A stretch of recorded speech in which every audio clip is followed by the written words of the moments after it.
ओम गणगणपतये नमः। यूट्यूब चॅनलवर आपलं हार्दिक स्वागत। मंडळींनो, सार्वपित्री अमावस्या येत आहे आणि सार्वपित्री अमावस्येला आपण असे काही दोन सोपे उपाय करायचे, जे उपाय केल्यानंतर आपल्या मनाप्रमाणे सर्व गोष्टी घडतील। आपल्या घरातील विविध समस्या पूर्णपणे दूर होणार आहेत।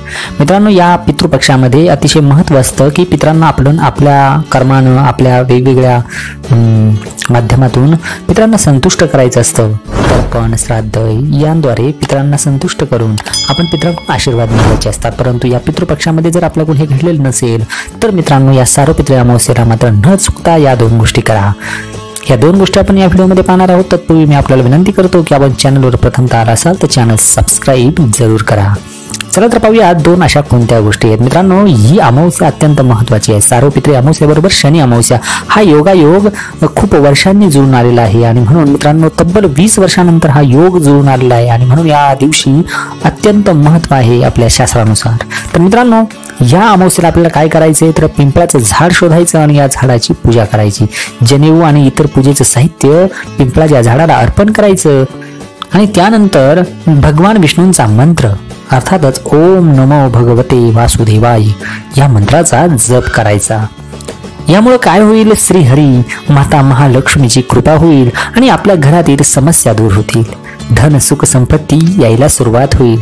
धन संपत्ती जाण्याचे मार्ग बंद होतील आणि आपल्याकडे मुबलक प्रमाणे पैसा येईल।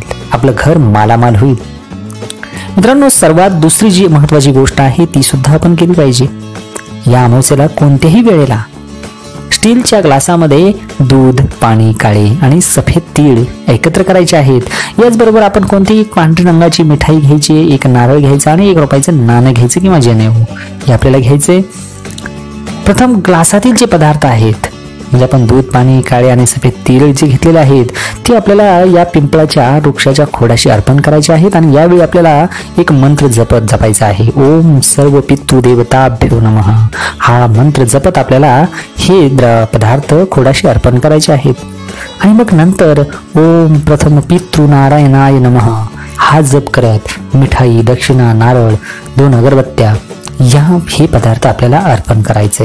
ओम नमो भगवते वासुदेवाय म्हणत आपल्याला 7 वेळा या पिंपळाच्या वृक्षाला फेऱ्या मारायच्या आहेत आणि शेवटी भगवान विष्णूंना प्रार्थना करायची की माझ्यावर व माझ्या पूर्ण वंशावर आपली व आमच्या पितरांची कृपा सदैव राहू दे अशी प्रार्थना करत आपल्याला पूजा करायची। मित्रांनो, यानं होणार काय आहे की तुम्ही कोणत्याही क्षेत्रामध्ये तुमचा प्रवास मनासारखा होणार आहे, तुमची प्रगती होणार आहे, घराची प्रगती होणार आहे, घरातील कुटुंबाच्या सदस्यांना सर्व मनासारखं होणार आहे। मित्रांनो, म्हणून या गोष्टी करायला विसरू नका आणि या सार्वपित्री अमावस्येला हे सोपे उपाय निश्चित करा, तुम्हाला फळ निश्चित मिळेल। धन्यवाद मित्रांनो, या व्हिडिओमध्ये इतकंच। परत पुन्हा भेटूया अशाच नवीन माहितीपर व्हिडिओसह। तोपर्यंत नमस्कार।